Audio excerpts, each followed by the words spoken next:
안녕하세요. 저는 40대이고 12살 아들을 키우고 있는 여자입니다. 평소 아들을 기다리며 사연을 듣곤 하는데요. 오늘은 저의 사연을 소개해드리고자 용기를 내어 사연을 적어 보내봅니다. 긴 이야기가 되겠지만 끝까지 함께 해주시겠어요? 남편과 전 맞선을 통해 만난 사이였어요. 무태안경 넘어 보이는 남편의 선한 눈빛이 참 좋았고 애써 신경 쓴 머리 따위는 중요치 않다는 듯 그 큰 손으로 무심코 넘겨버리는 그 모습도 참 좋았어요. 전 남편에게 첫눈에 반해버렸고 제가 사랑하는 사람이 저를 사랑해주는 그런 드라마 같은 상황은 일어나지 않더군요. 그럼에도 전 남편이 좋았고 저의 적극적인 구애에 남편과 전 연애를 시작하게 되었죠. 일방적인 마음으로 시작된 연애는 힘들었고 때론 슬펐지만 남편을 너무 사랑했기에 그 관계를 전 놔버리지 못했습니다.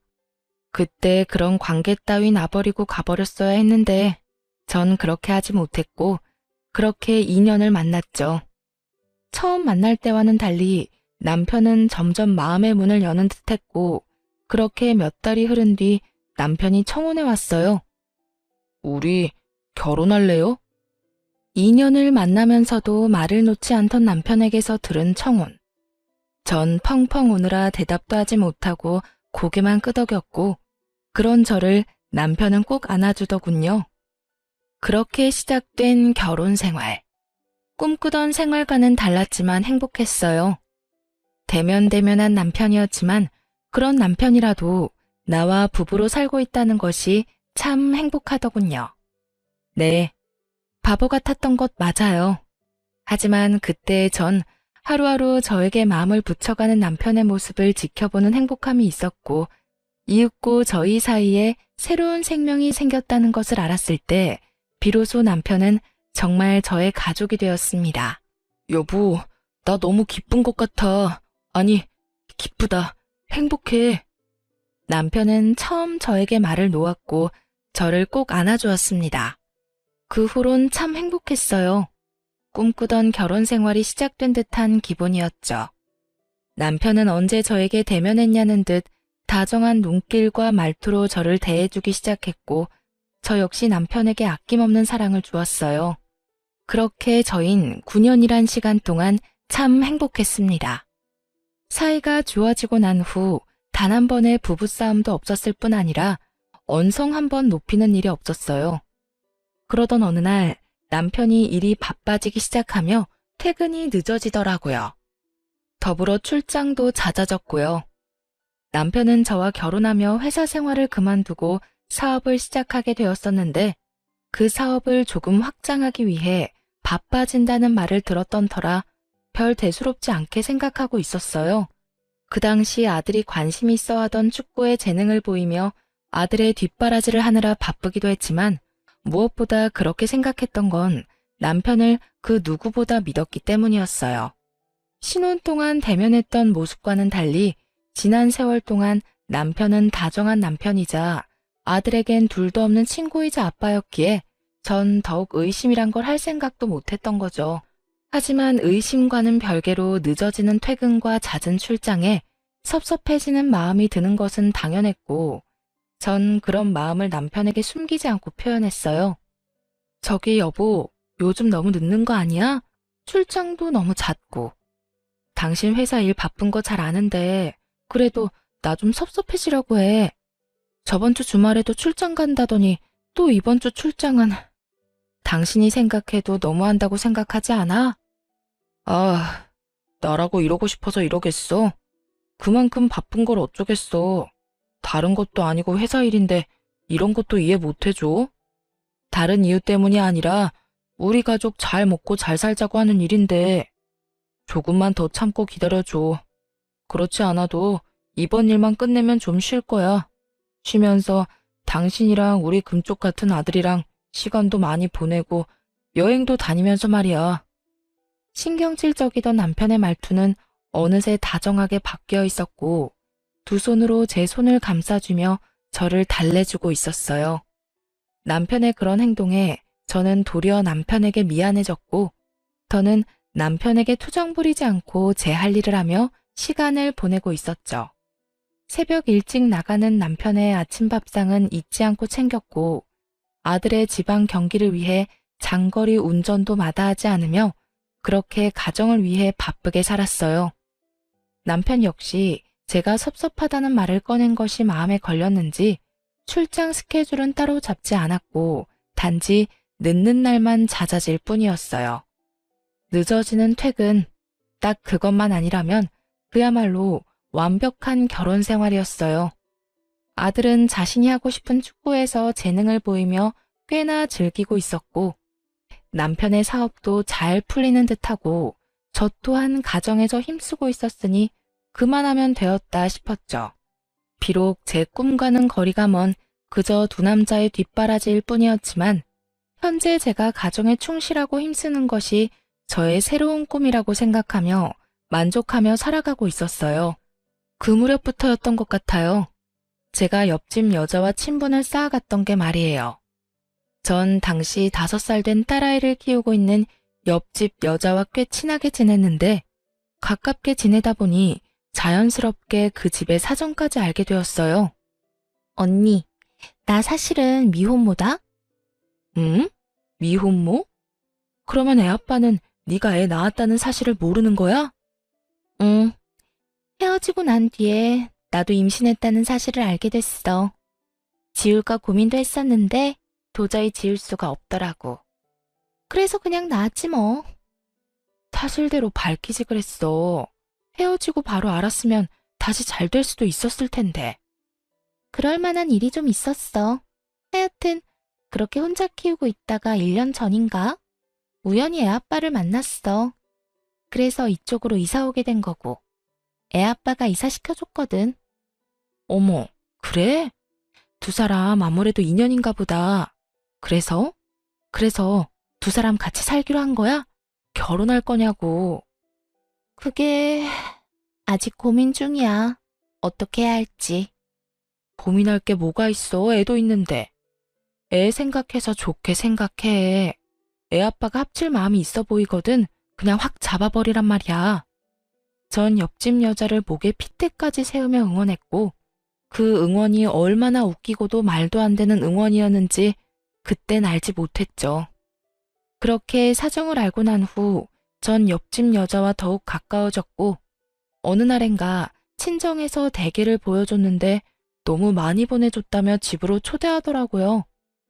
걔라면 자다가도 벌떡 일어나는 남편과 아들이 떠오르며 전 알겠다고 했고 주말이라 늘어지게 휴식을 취하고 있는 남편에게 물었어요. 여보, 옆집에서 대게 먹으러 오라는데 당신 갈 거지? 뭐? 옆집에서? 친정에서 대게를 보내줬는데 너무 많이 보내줬다고 오늘 저녁에 집으로 오라고 하더라고. 당신 걔 좋아하잖아. 이참에 인사도 할 겸 같이 가자. 전 남편의 팔을 잡아 끌었고 남편은 그런 저의 손길을 살짝 뿌리치며 피곤한 얼굴을 지어 보이더라고요. 에이, 나 피곤해. 그리고 그런 자리 나 불편해하는 거 알잖아. 난 그냥 집에서 좀 잘 테니까 나 말고 대기라면 환장하는 아들만 데리고 다녀와. 그래? 하긴 당신 요즘 많이 바쁘긴 했어. 그러면 알아서 좀 챙겨 먹어. 알겠지? 내 걱정은 말고 다녀와. 그렇게 남편만 두고 아들과 함께 찾은 옆집엔 식탁 한가득 대게가 올려져 있었고 남편을 닮아 개를 좋아하는 아들과 애아빠를 닮아 개라면 사족을 못 쓴다는 옆집 딸은 먹는 사람조차 군침이 돌게 맛있게 먹어주었어요. 만족스러운 식사가 끝나고 아이들은 아이들끼리, 어른은 어른끼리 시간을 내고 있었죠.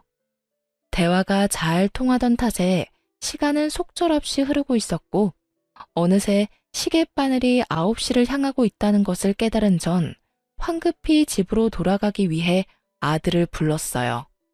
제 목소리가 작진 않았을 텐데 무슨 일인지 아들은 대답조차 없었고 저와 옆집 여자는 아이들이 놀고 있는 방으로 향했죠.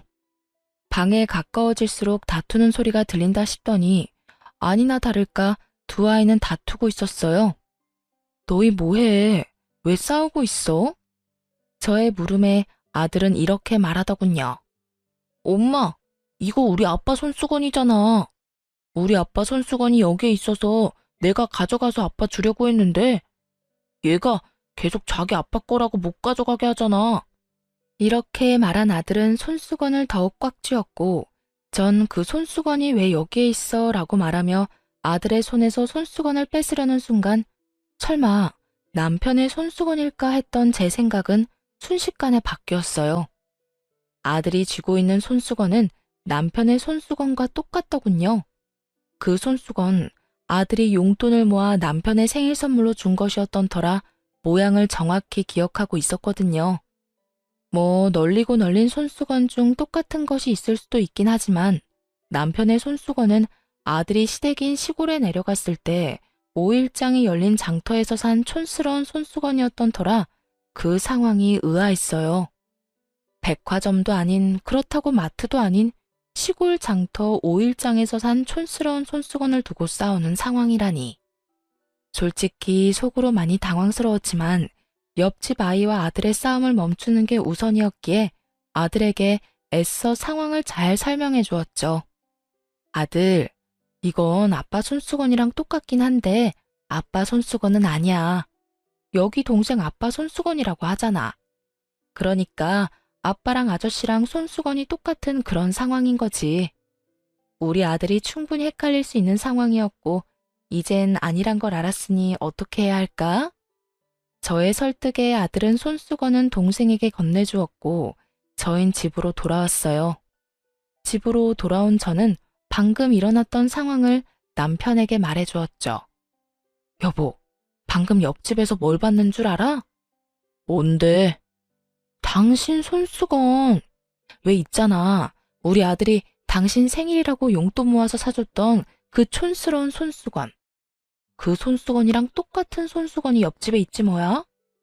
우연이라고 해야 할지 인연이라고 해야 할지 그 촌스러운 손수건 구하려고 해도 구하기도 힘든 손수건을 어디서 구했는지. 그러게 신기한 일이네. 그거 오일장에서 산 거 아니야? 여기에도 팔아? 비슷한 게 있을 리가 없는데. 신기하네. 그러니까 완전 똑같더라니까. 나도 순간 당황했지 뭐야. 그렇게 손수건 사건은 기억 속에서 사라지고 있었어요. 그날 이후 전 늘 그렇듯 소득 없이 바쁨의 연속이었고 그날 역시 축구 교실에 아들을 데려다 준 후 그 근처에서 잠시 볼일을 보고 있었어요. 주어진 시간이 여유롭지 않았던 터라 급하게 볼일을 보고 있는데 축구 선생님께 전화가 오더라고요. 아들이 발목을 삐끗한 것 같은데 빨리 병원에 가봐야 할 것 같다고요. 급하게 아이를 데리고 병원에 갔고 오른쪽 발에 깁스하고 병원을 나올 수 있었어요. 엄마, 아빠 보고 싶어. 전화해서 빨리 오라고 하면 안 돼? 이런 말을 하는 아들이 아닌데 아파서 서러운 것인지 놀라서인지는 모르겠으나 아빠가 당장 보고 싶다고 하더라고요. 그래서 전 알겠다고 하며 남편에게 전화를 걸었고 남편은 전화를 받지 않더군요. 아들은 입술까지 삐죽이며 섭섭함을 표현했고 전 그런 아들을 달래며 집으로 향했어요. 그렇게 저흰 집에 도착했고 주차장에서 내려 엘리베이터를 타려는 순간이었어요. 닫혀가던 엘리베이터가 저희로 인해 다시 열리고 거기엔 남편이 서 있는 것이 아니겠어요? 아들은 한 발로 폴짝폴짝 뛰며 기뻐했고 남편은 그런 아들을 보며 당황한 기색이 역력하더군요. 저 역시 당황스럽기는 매한가지였어요. 여보, 이 시간에 웬일이야? 전화는 받지도 않더니. 전화했었어? 몰랐네. 피곤해서 일찍 들어왔어. 그런데 애 발은 왜 이래? 다쳤어? 남편은 아들의 발을 보며 물어왔고 전 이유를 설명해주며 대화를 나누고 있을 때였어요. 엘리베이터는 어느새 저희가 사는 층에 도착해 있었고 문이 서서히 열리고 있었죠. 그 순간 저희의 정면에 보이는 옆집 여자아이가 뛰쳐나와 남편에게 와락 안기는 아주 황당한 상황이 눈앞에 펼쳐졌어요. 아빠, 상황보다 더 황당한 말과 함께요.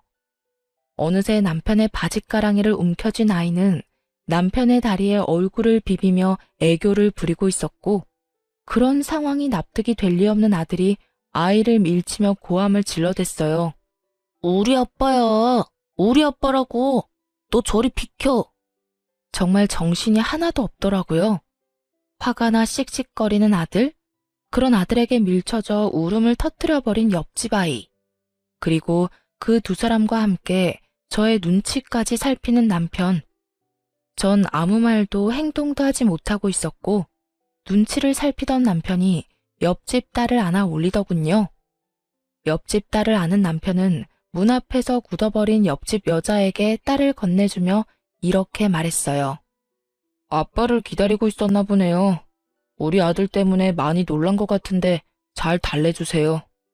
아들 일은 죄송합니다. 고의는 아니었어요.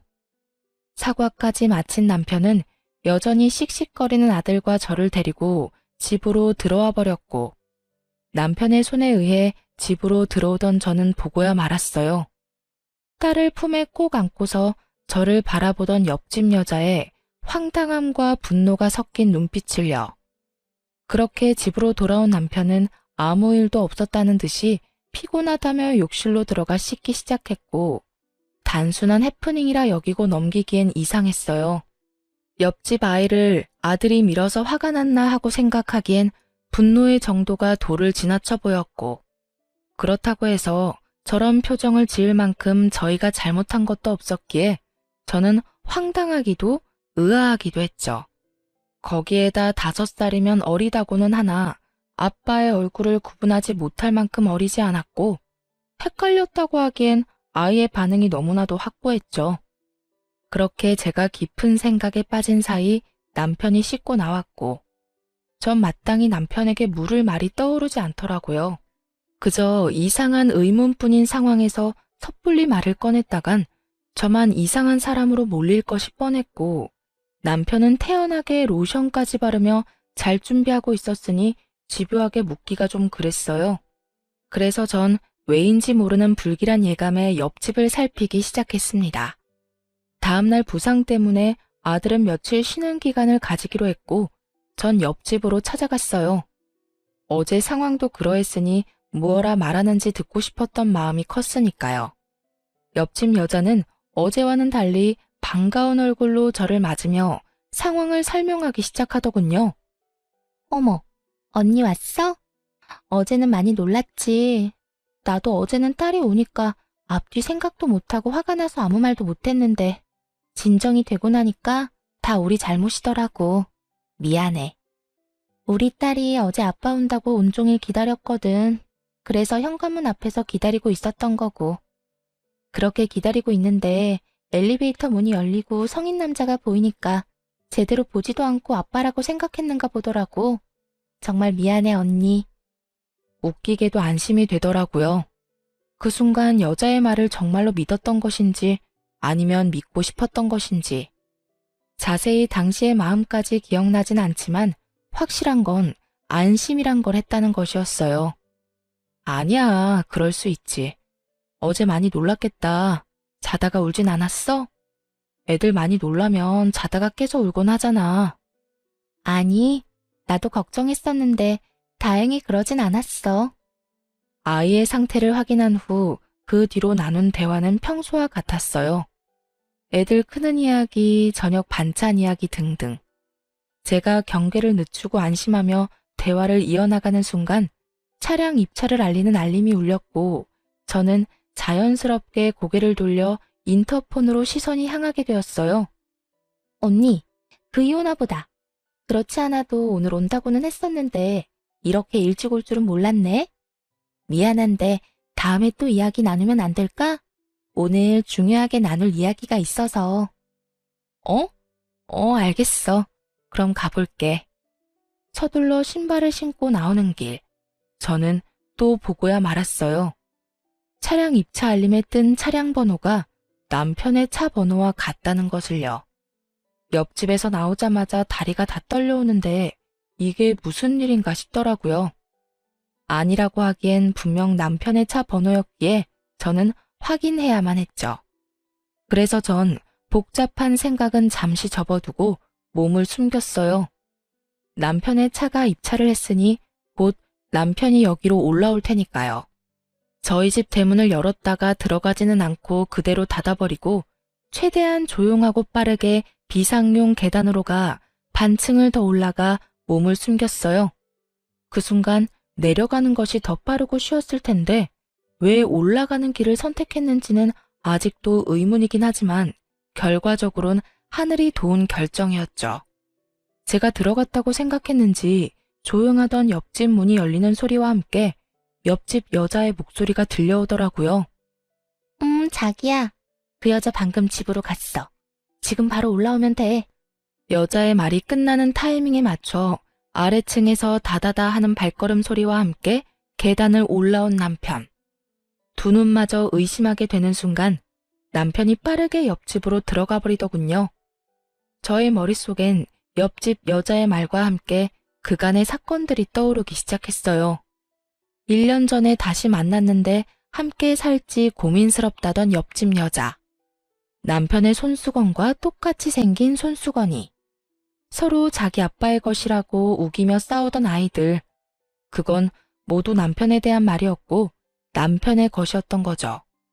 그제야 이상한 것들이 대충 이해가 되며 마음속 깊이 화가 나기 시작하더군요. 차디찬 계단에 앉아 이대로 현장 급습이라도 해야 하나 얼마나 고민했는지 모릅니다. 당장이라도 들이닥쳐 두 연놈을 박살내버리고 싶은 심정이야 두말하면 입 아픈 상황이었지만 그대로 쉽게 박살만 내기엔 저의 화가 풀리지 않을 것만 같았어요. 무엇보다 끝낼 때 끝내더라도 두 사람의 관계에 대해 정확히 알고 싶었고 그래서 전 현장 급습은 다음으로 미루고 두 사람의 뒷조사를 하게 되었죠. 두 사람은 제 생각보다 더욱 오래된 사이더군요. 상간녀는 남편이 저와 맞선을 보기 한참 전부터 만나왔던 사이로 그 당시 남편의 집에선 상간녀를 반대했고 남편은 시댁의 등살에 못 이겨 저와 맞선을 보게 되었던 것이었어요. 저와 연인으로 지내던 2년 동안에도 상간녀를 만나왔고 상간녀와 잠시 헤어진 그때 저에게 청혼하고 결혼까지 하게 되었죠. 결혼 후에 두 사람은 다시 만나기 시작했고 그 만남을 지속하다 헤어지게 되었던 것이었어요. 그 뒤론 그 여자가 말한 그대로였어요. 남편과 헤어지고 난 후 상간녀는 임신 사실을 알게 되었고 혼자 아이를 키우다 다시 재회하게 된 것까지도요. 신혼 초 대면대면하던 모습은 상간녀에게 마음을 쏟고 있던 터라 그러했던 것이었고 최근 들어 늦었던 것은 상간녀와 재회를 한 후라 그러했던 것이었으며 자꾸만 늦은 남편에게 제가 섭섭함을 내비쳤을 땐 안 되겠다 싶어 내린 결정이 상간녀와 딸의 보금자리를 옆집으로 옮기는 것이었겠죠. 바로 옆집이니 잠깐씩 들릴 수도 있으니 말이에요. 그런데 참 웃기지 않나요? 아직 어린 딸의 입은 어떻게 막을 생각이었을까요? 아니, 언제까지 숨길 수 있다고 생각했는지 참 그 속마음은 지금까지도 알 수가 없네요. 하여튼 두루뭉술했던 그간의 상황들이 딱 맞아떨어지며 전 계단에서보다 더 큰 분노에 휩싸이게 되었습니다.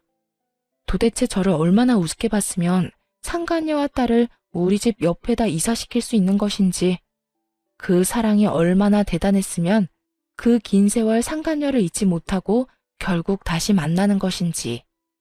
이 모든 생각의 끝에서 제가 할 수 있는 건 그저 허탈한 웃음일 뿐이더군요. 그렇게 울고 웃기를 한참. 가까스로 정신을 차린 저는 친정의 전화에 모든 사실을 알렸어요. 많이 놀라실 것이 분명했지만 언젠가 아실 일이기도 했고 당장 아들을 맡길 곳이 마땅치 않았기에 어쩔 수 없는 선택이었죠. 부모님은 저의 소식에 운전을 한사코 말리시며 직접 오셔 아들을 데리고 가셨고 저의 복수는 그렇게 시작되었습니다. 제일 먼저 전 관리실에 전화해 남편의 차량을 다시 저희 집으로 옮겼어요. 그리곤 기다렸죠. 차량이 들어왔다고 알리는데 남편이 집으로 돌아오지 않는 날을요. 하지만 남편은 무슨 눈치라도 챈 것인지 매번 집으로 들어왔고 전 그 지루한 기다림 속에 재미를 찾기 위해 옆집을 드나들고 있었어요. 요즘 우리 아들 친정에가 있거든? 그래서 그런지 요즘 다시 신혼으로 돌아간 기분인 거 있지? 아, 그래요? 응. 남편도 평소보다 더 다정해지기도 하고 스킨십도 많이 하기도 하고. 아니 글쎄 어제는 출근한다고 현관문 열다 말고 들어와서 뽀뽀까지 해주는 거 있지? 그랬구나. 저의 잊지도 않은 애정과 시에 상간녀의 입은 웃고 있었지만 눈은 저를 노려보고 있었고 그런 썩어 문드러지는 상간녀의 표정을 지켜보는 재미가 꽤 쏠쏠했어요. 얼마나 신났는지 그 표정은 아직도 잊히지 않네요. 그렇게 기다림이 지루하지만은 않은 날들이 지나가고 있던 어느 날 늦은 밤에 집으로 돌아온 남편은 웬일인지 몸도 가누지 못할 만큼 취해 있었어요. 술에 잔뜩 취한 남편은 혀가 다 꼬여버린 채로 고해성사라도 하듯 숨겨놓은 말들을 쏟아내기 시작하더군요. 여보, 진짜 미안해. 너무 미안해. 내가 죽일 놈이야. 정말 미안해. 뭐가 미안한데? 내가 죽일 놈이라 미안해. 그래서 나 다 정리할 거야. 이번 주말에 다 정리하고 당신하고 우리 아들, 내 가정 지켜낼 거야. 그러니까 조금만 기다려줘. 전 직감적으로 알 수 있었어요. 다가오는 주말에 남편이 상간녀와의 관계를 정리하려고 한다는 것을요. 그 말을 듣는데 한심하게도 멈칫하게 되더라고요. 남편에게 마음이 남아서도 아니었고 부부관계에 미련이 남아서도 아니었어요. 오로지 아들. 아들 때문에 그냥 여기서 모든 걸 덮고 아무것도 모른 척하며 결혼 생활을 이어나가야 하나 싶은 생각이 들더라고요. 하지만 그 생각들의 꼬리를 물고 몇 번의 재회를 한 두 사람이 떠올랐고 지금 정리한다고 한들 그 이별이 영원하진 않을 거란 생각이 들었죠. 그래서 전 마음을 다잡고 남편이 정리를 마음먹은 그날에 저도 모든 것을 정리하기로 했습니다. 그렇게 주말이 다가오고 전 평소 신경도 쓰지 않던 외모에 신경을 쓰기로 했어요. 초라해 보이긴 싫더라고요. 정리를 당하는 입장도 아니고 정리를 하러 가는 입장인데도 여자 마음이란 게 무엇인지 마지막 모습만큼은 당당하고 예뻐 보이고 싶더라고요. 시장을 끝내고 남편을 기다리고 있으니 생각보다 이른 시간에 남편의 차가 집으로 들어오더군요. 저는 남편의 차가 들어옴과 동시에 현관으로 가 귀를 대고 기다렸고 저의 예상대로 상간녀의 목소리가 들리는가 싶더니 옆집 문이 닫히더라고요. 그렇게 30분을 기다렸고 그 30분이 제 인생에서 가장 긴 30분이었죠. 굳게 다잡았던 마음은 속절없이 흔들리고 있었고 그럴수록 전 더 강하게 제 마음을 다잡았죠. 그렇게 30분이 조금 지날 무렵 전 옆집으로 가 벨을 눌렀고 현관문을 연 상간녀는 울고 있더군요. 전 그런 상간녀를 밀치고 집으로 들이닥쳤어요. 그 짧은 사이 신발은 어디다 감췄는지 보이지 않았고 남편 역시 보이지 않더군요. 언니, 왜 그래? 뭐해? 갑자기 남의 집에 와서 이게 뭐 하는 짓이야?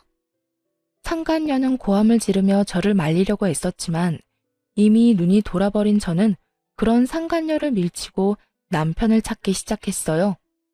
안방에도 화장실에도 없던 남편은 아이의 방에서 다리를 떨며 침대에 앉아 있었고 벌컥 문을 열어젖힌 저와 딱 마주치게 되었죠. 전 한심한 꼴의 남편을 그저 바라보았고 그런 저를 본 남편은 저에게 득달같이 달려와 저를 붙잡고 변명을 하기 시작했어요. 여보, 내가 설명할게. 내가 설명할 수 있어. 전부 오해야. 정말이야. 당신이 생각하는 그런 거 아니니까 제발 내 말 좀 들어봐. 제가 어디에서부터 어디까지 알고 있는지 전혀 알지 못하는 남편은 급하게 성의조차 보이지 않는 말들을 변명이라고 쏟아내고 있었고 상간녀는 그 모습이 못마땅한지 소파에 팔짱을 끼고 앉아 있더군요. 나 다 알고 있어. 이미 당신이랑 저 여자랑 예전부터 만났다는 것도 최근에 다시 만나기 시작했다는 것도 나 다 알고 있다고. 그것뿐인 줄 알아? 두 사람 사이에 5살 된 딸까지 있다는 것도 다 알고 있어. 그런데 뭐가 오해인데? 내가 한 말 중에 내가 잘못 알고 있는 게 단 하나라도 있어? 있으면 말해봐. 기회 줄 테니까. 제 말에 남편의 얼굴이 사색이 되며 눈빛이 속절없이 흔들리고 있더군요. 그것도 잠시 남편은 제 손을 감싸주며 이렇게 말했어요. 나 정말 오늘 이 사람이랑 정리하려고 했어. 그래서 여기 있었던 거고. 정말이야, 믿어줘. 그러셨어? 응, 조만간 이 사람 이사도 갈 거고, 이사 가면 2번 다신 나하고 엮이는 일은 없을 거야. 그렇게 정리되고 나면 우리는 아무 일도 없다는 듯이 예전처럼 돌아갈 수 있어. 내가 정말 잘할게. 당신하고 우리 아들한테 정말 잘할 거야. 가정에 충실한 남편이 될 자신 있어. 그러니까 당신이 한 번만 눈 감아주면 안 될까? 나 당신 사랑하는 거 알잖아. 나 이제 당신밖에 없어. 그토록 원하던 말이었는데 지금 이 순간에 소원하던 말을 듣게 되니 그 기분 참 더럽더군요. 이런 상황이 돼서야 저밖에 없다고 저를 사랑한다는 말을 짓거리다니. 남편이란 인간도 참 대단하지 않나요? 남편의 어이없는 고백에 상간녀는 소리내어 웃더니 이내 오열을 하며 괴성을 지르기 시작하더라고요. 이러려고 날 찾아낸 거야? 이렇게 또 비참하게 버리려고? 이럴 거면 날 찾지 말았어야지. 이렇게 또 버릴 거면 그냥 딸하고 살게 뒀어야지. 숨어서 잘 살고 있는 사람 찾아내서 희망이란 희망은 다 심어놓고 어떻게 날 또 버릴 수가 있어? 네가 인간이야? 그래요. 남편과 헤어진 후 임신 사실을 안 상간녀는 2번 다신 남편과 재회하지 않을 심산으로 서울에서 떨어진 곳에 숨어 지내고 있었고, 그런 상간녀를 찾아낸 건 다름 아닌 남편이었습니다. 흥신소를 통해서도 어떻게 재회했는지까진 알 수 없었는데 실상은 그러했던 거죠. 상간녀의 말에 남편은 고개를 숙이며 눈물을 흘렸고, 전 그 사랑 참 대단하다는 생각이 들며 오만 생각이 다 스쳐가더군요. 그렇게 전 할 말을 잃었고 그 울음소리뿐인 정막을 깬 건 다름 아닌 남편이었어요. 저기 여보, 저 사람 그냥 저대로 살게 두면 안 될까? 이 집에서 말이야. 그게 무슨 말이야? 저의 물음에 남편은 무릎을 꿇었고 저의 바지가랑이를 붙잡으며 못다한 말을 이어나가더군요. 나 당신하고 이혼은 절대로 하고 싶지 않아. 그런데 그렇다고 해서 저 사람이랑 내 딸, 그 2사람을 또 버릴 수도 없을 것 같아. 그러니까 우리 옆집에 살게 하면서 내가 가끔씩 들여다보면 안 될까? 저 사람이랑 정을 나눈다거나 애정을 쏟겠다는 게 아니라 그저 가끔 잘 있나 그것만 좀 확인이라도 하고 싶어서 그래. 제발. 이 무슨 쓰레기 같은 말인지 모르겠더군요. 남편의 말은 아무리 좋게 포장한다고 한들 대놓고 2집 살림하겠다는 뜻이었고, 지난밤 술에 취해 온 남편의 고백에 잠시라도 고민이란 걸 했던 저 자신이 그렇게 원망스러울 수가 없는 상황이었죠.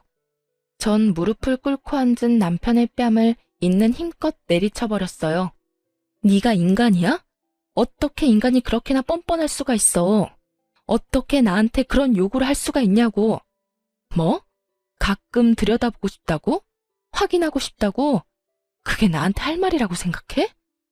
저의 행동에 남편은 말이 없었고 대신 상간녀가 그 앞을 막아서더군요. 차라리 날 때려. 이 사람은 죄 없으니까 날 때리라고. 이렇게까지 때려달라고 말하는데 마다할 이유가 없었던 전 상간녀 뺨을 연달아 때려버리곤 이렇게 말했어요. 맞으니까 기분이 어때? 더럽지? 내 기분은 그것보다 훨씬 상상치도 못할 정도로 더러웠어. 옆집 여자랑 바람을 피웠다고 해도 용서되지 않을 것 같은데 바람 피워 애까지 낳은 여자를 떡하니 옆집에 살게 했다고? 지금 내 심정이 어떤지 상상이나 되니? 2사람은 내 심정이 어떤지 상상이나 되냐고. 저는 절규에 가까운 고함을 질렀고 나란히 뺨을 맞은 두 사람은 말이 없더군요. 저의 절규에 할 말이 있을 리가 없었고 전 여전히 입을 꾹 닫고 있는 두 사람에게 말해 주었어요. 그 눈물겨운 애틋한 사랑 계속해. 제 말에 남편의 얼굴에 화색이 돌며 저에게 다시 한번 물어오더군요. 정말이야? 그러면 당신 다 용서해 주는 거야? 이 사람 여기서 계속 살아도 되는 거야? 내가 미쳤니? 용서라는 거라게. 내가 물러나 줄 테니 두 사람 계속 사랑하라는 이 말이야. 그렇게 애절한데 어떻게 헤어지겠어? 그러니 내가 빠져줘야지. 당신은 이야기 마무리되는 대로 집에서 짐부터 빼. 난 더는 한순간도 당신이랑 한 공간에 있고 싶지 않으니까. 본격적인 이혼 이야기가 나오려고 하자 남편은 마음이 급했는지 말도 안 되는 걱정을 하기 시작하더군요. 당신 혼자 어떻게 살려고 그래? 우리 아들은 어떻게 하고? 그러지 말고 한 번만 다시 생각해줘. 내가 다 잘못했다니까? 이 얼마나 웃기는 걱정인가요? 잘못을 저지른 남자들은 왜 하나같이 자신이 없으면 여자들이 죽지 못해 살 것이라고 생각들을 하는지 도무지 이해되지 않았는데 제 앞에도 이해 안 되는 인간이 있더라고요. 잘못이고 나발이고 다 필요 없으니까 당장 짐 빼. 알겠어? 그리고 회사로 들어가던 투자금도 더는 기대하지 마. 나하고 이혼하는 마당에 우리 아빠가 당신한테 투자할 이유가 없잖아? 그러니까 그 되지도 않는 내 걱정은 그만하고 회사 걱정이나 해. 남편의 사업은 아빠의 투자로부터 시작된 것이었어요. 가난한 집안의 장남이었던 남편은 집이 가난한 대신 능력은 출중했죠. 그런 남편을 좋게 봤던 아빠는 저에게 남편을 소개시켜 주었고 아빠의 소개로 저는 남편을 알게 되었던 것이었어요. 아빠의 경제적 지원으로 그간 많던 고비를 넘기며 회사를 키웠던 것인데 투자가 없어진다면 그 뒤의 상황은 불 보듯 뻔했죠. 조금 전까진 죄인도 그런 죄인이 없더니 투자금 이야기가 나오니 남편의 그런 모습은 온데간데 없이 사라지고 눈에 불을 켜며 노발대발 따지기 시작하더군요. 그런 말이 어딨어. 그러면 회사는 어떻게 하라고? 그 돈 빼면 회사 망하는 거 몰라? 그러면 바람 피운 것도 모자라서 살림까지 차려줄 때 문드러지는 내 심정은 어떻게 할지 생각이나 하고 있다는 상황을 만들었어? 아, 됐어. 이제 와서 묻고 따져봤자 뭐 하겠어. 어차피 결론은 하나인데. 무슨 결론? 이혼하자. 우리 제발 이혼하자. 제 입에서 드디어 이혼이라는 말이 나오고 남편은 애원하며 매달리기 시작했어요. 이혼은 무슨 이혼이야. 난 이혼 같은 거 절대 못해. 당신이랑 나랑 어떻게 이혼을 해? 우리 사이에 아들이 있는데. 그러지 말고 내가 저 사람이랑 원래 계획대로 정리할 테니까 당신도 이혼 생각은 하지도 마. 자신과 상간녀 사이에도 자식이 있다는 사실을 잊은 것인지 아들 핑계까지 대며 남편은 이혼을 거부하고 있었고 전 그런 남편의 말들이 그저 웃기더라고요. 그렇게 한바탕 웃어보았고 예상치 못한 저의 반응에 남편은 어리둥절한 듯 물어왔어요. 당신 괜찮아? 무섭게 왜 갑자기 웃어? 웃기지 않아? 난 너무 웃기는데. 뭐가? 네가 하는 말들이 너무 웃겨. 넌 내 자식만 네 아들이야? 저 여자 딸은 네 딸이 아니야? 어떻게 투자금 뺐다는 말에 또 행동이 바뀌어? 참 대단하다, 대단해. 급한 상황이 맞긴 했죠. 사업 확장은 그저 늦게 퇴근하기 위한 핑계가 아닌 실제로 일어나고 있는 일이었고 그랬기에 남편의 사업장에 그 어느 때보다 아빠의 투자금이 절실할 때였으니까요. 전곡이 찔려버렸는지 남편은 말까지 더듬으며 변명하고 나서더군요. 투자금 때문이 아니라 정말로 당신을 사랑해서 그런 거라니까. 전 이제 진짜 그만하고 싶다는 생각이 들었고 다시 한번 남편에게 말했습니다. 사랑은 저 여자랑 많이 하고 우린 이혼해. 진심이고 당신이 무슨 말을 어떻게 하든 난 흔들리지 않을 거야. 그러니까 이럴 시간에 앞으로 어떻게 살지 그 고민이나 해. 그러면 법원에서 봐. 저는 이혼을 통보하고 나와버렸고 이혼 소송을 하게 되었어요. 전 생각보다 많은 재산 분할과 함께 두 사람분의 위자료를 받으며 이혼하게 되었고 전 남편의 회사는 제 예상보다 빨리 무너져 내렸어요. 돈이 많이 필요로 하던 시기에 전액 회수한 투자금이라 그 큰 돈을 메꾸려 사방팔방으로 다니며 애쓰는 듯 했지만 그런 노력에도 불구하고 결국 전 남편의 회사는 망해버렸죠. 남은 재산 역시 빚마금으로 다 날리고 말았다는 소식을 전해 들을 수 있었어요. 옆집은 이혼 소송이 진행되는 사이 빠르게 이사를 하였는데요. 그 두 사람이 어디로 떠나버렸는지에 대해선 궁금하지도 않았는데 전시모가 참 친절하게도 전화까지 걸어 알려주더라고요. 너 여기 누가 와서 지내고 있는 줄은 아니? 제가 굳이 알아야 하나요? 당연히 알아야 하지. 네 남편이 여기 와 있는데 네가 알아야지 또 누가 알아야 한다는 말이니? 남편 아니라 전 남편이겠죠. 전 남편이니 굳이 알 필요도 없을 뿐더러 궁금하지도 않아요. 그렇게 야박하게 굴지 말고 내 말 좀 들어보렴. 요즘 내가 얼굴을 들고 다닐 수가 없다. 장가 잘 갔다고 온 동네에 소문이란 소문은 다 돌았는데 갑자기 저렇게 내세울 거 없는 여자랑 애까지 안고 와서 사는데 내가 얼굴을 들고 살 수 있겠니?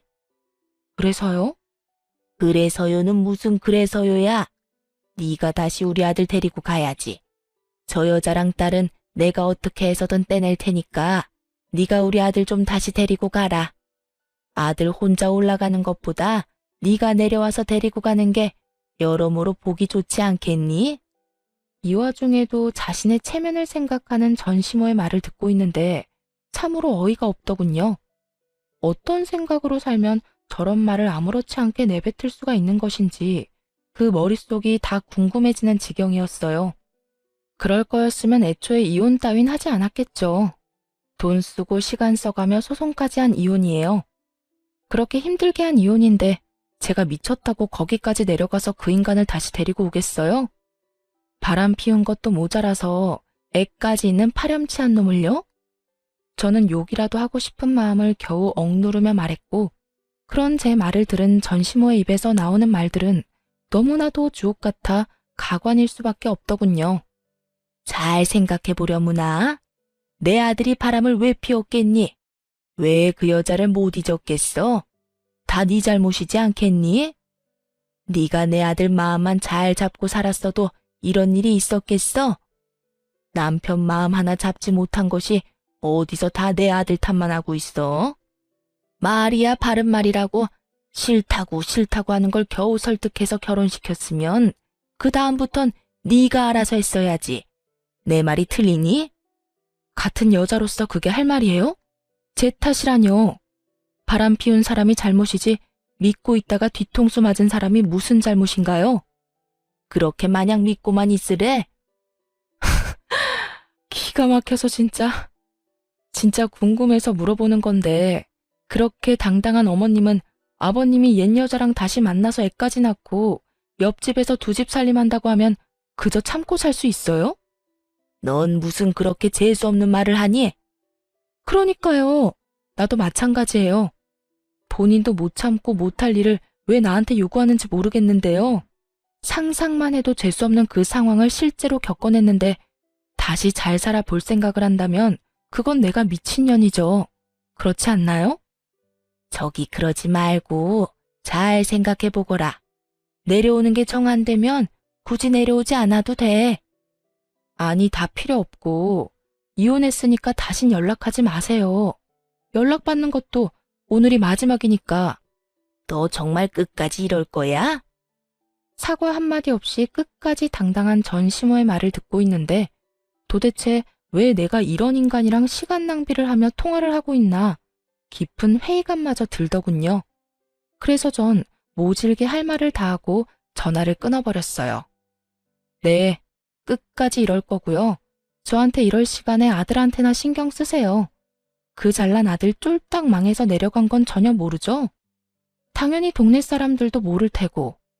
소문나는 건 시간 문제일 텐데 망신도 그런 개망신이 또 없겠네요. 그러니까 이럴 시간에 입단속이나 잘 시키고 새로운 가족들이랑 가난에 허덕이면서 잘 사시라고요. 그 뒤로도 여러 번 전화가 걸려왔지만 전 받지 않았고 집요했던 전 시모의 연락이 끊기며 더는 시간 낭비하는 일은 없었습니다. 그 후 아들과 저는 잘 지내고 있어요. 처음 이혼 사실을 아들에게 알렸을 때 아들은 상황을 받아들이지 못하고 많이 울고 많이 힘들어했어요. 그런 아들의 곁에서 저 또한 참 많이 힘든 순간이었죠. 그렇게 지나가지 않을 것만 같던 순간들이 지나고 아들은 생각보다 더 이혼을 잘 받아들여 주더군요. 이혼을 하고 초반엔 아빠를 찾는 아들 때문에 전 남편이 가끔 아들을 보러 오는 일이 있었어요. 하지만 사는 것이 힘들긴 한 것인지 아니면 상간녀의 눈치가 보이는 것인지 그 드물게 오던 발길을 끊은 지도 오래되었네요. 연락마저도 끊겼고요. 다행스럽게 그 시기에 맞물려 아들도 전보다 자주 아빠를 찾진 않더라고요. 어느새 아들은 12살이 되었어요. 여전히 축구를 잘하고 또 여전히 제 눈에는 제일 잘생긴 왕자님이랍니다. 그런 아들에게 이른 사춘기가 지나는가 싶어 안심했더니 그건 사춘기도 아니었더라고요. 요즘 하는 행동을 보면 말이에요. 그래서 요즘 저희 모자는 주말마다 이곳저곳을 다니고 있어요. 틈만 나면 휴대전화를 붙잡고 있는 아들과 눈을 마주하기 위해 캠핑을 다닐 때도 있고요. 조금은 격양된 아들의 마음을 진정시켜주기 위해 낚시를 갈 때도 있고요. 가자고 하면 귀찮다고 하며 안 간다고 툴툴대면서도 막상 가서 저보다 더 즐거워하곤 한답니다. 최근 들어 낚시를 갈 때면 누가 더 많이 잡나 내기를 하곤 하는데요. 현재 스코어가 제가 2, 아들이 0인 터라 이번만큼은 무슨 일이 있어도 저를 이겨보겠다고 유튜브까지 찾아보고 있는 거 있죠? 그 모습이 얼마나 사랑스럽고 귀여웠는지 몰라요. 그 귀엽고 사랑스러운 모습을 보여준 보답으로 이번만큼은 저도 져주기 위해 덜 잡아보려고 하는데 그게 마음처럼 잘 될지는 모르겠네요.